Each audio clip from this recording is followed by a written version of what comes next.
Hello there guys, welcome back to the E-Bike Repairs YouTube channel. My name's Darsh and I take apart and I fix very fun and exciting stuff. So e-bike, batteries, motors, scooters, stuff like that. What I've got in today is this is a pure, is it an Air? Pure City, Pure Free City I think it is. E-bike battery, so 36 volt, 8.7 amp hours. It discharges power, so it'll put out power. It will power the bike, but it will not charge.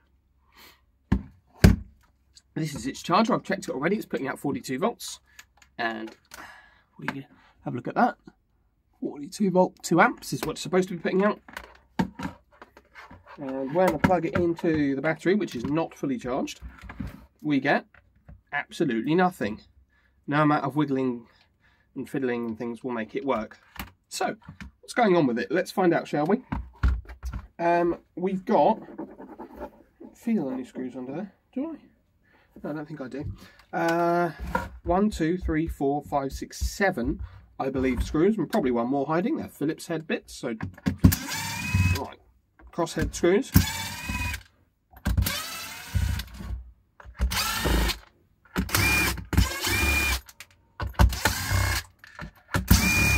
That should be 7 of those. I'm done.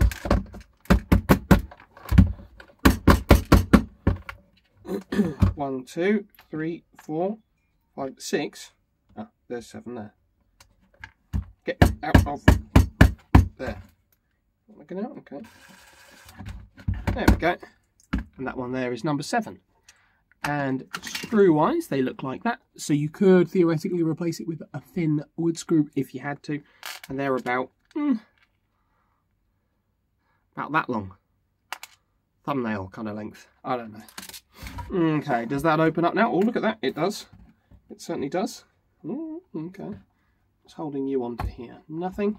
I always like to label the positive and negative on things. Sometimes things can go back together the other way, so I'll put a neg on that side and I'll put a plus on that side. And then I know to put the plus around this side and the minus around that side. It's very helpful, especially when you don't have the bike to look at. In case you put it backwards and the customer puts it on the bike and blows it up. Theoretically, they only go one way, but quite often I've seen that they can go both ways. So, looking inside here, I see things. Okay, so the charge port goes directly to the circuit board here and doesn't seem to have a its own fuse, which might be fused on the board, but it doesn't seem to be fused not on the board. So let's have a peek with the multimeter. Let's get that plugged in there. Oh, now it's charging. Well, that's interesting, isn't it?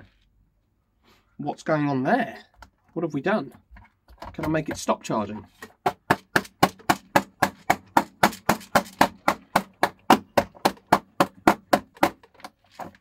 Ah, there. Stopped. Okay, interesting. So what makes it start charging? Are you loose? Yeah, feel loose. There's something happened, didn't it? Oh, something down here.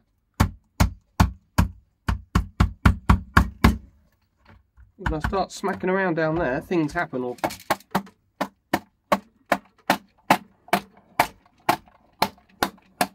don't happen. This is the most wild... oh, there you go, it stopped again.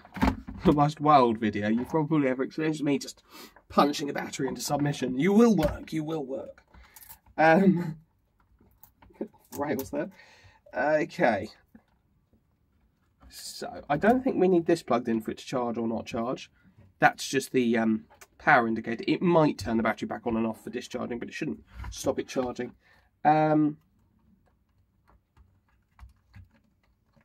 There's a fuse down here. That one there.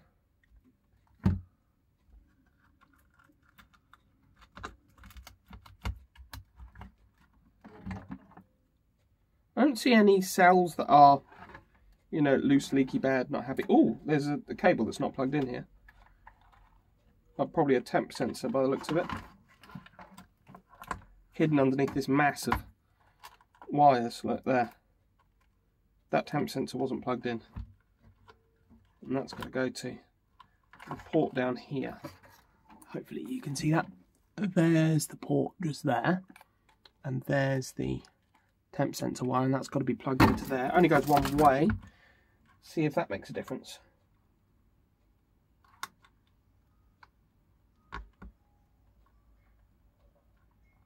Oh, look at that. Plugged in, unplugged. Does it turn off? Turns off when it's unplugged. And plugged in, turns on. Now, is it loose or something on the board? The pin's damaged.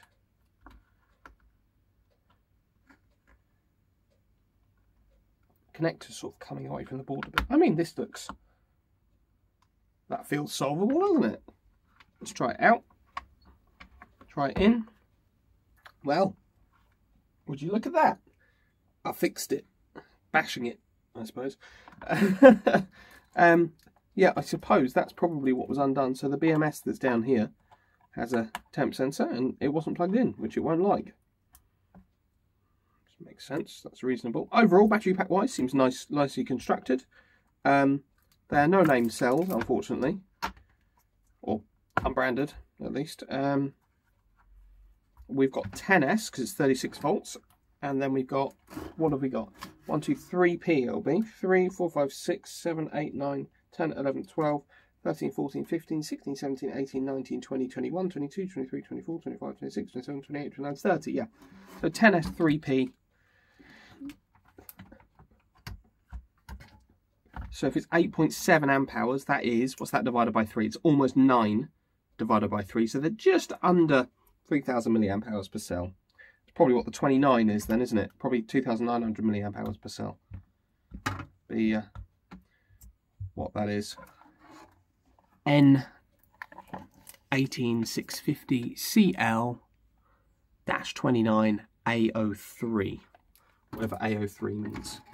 And then nickel wise, welding wise, we've got fairly nice looking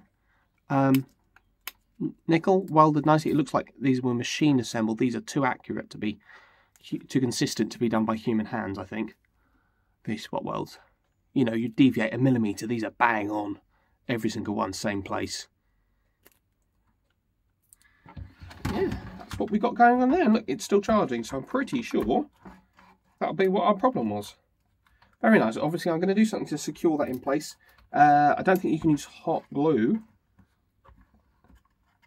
because if it gets hot, of course, it comes unglued. But if you use silicone or something like that, it should hold in place. Oh, that was exciting, wasn't it? We do have a fuse on the discharge, which is what that jobby is for there. And that is the fuse holder, just there. So yeah, well, that was interesting. Thank you very much for watching. Hopefully this helps somebody out one day. And, you know, great. If it does, fantastic. Feel free to like the video, comment, subscribe, become a channel member, all that fun stuff. And if not, I'll see you next time. Bye-bye.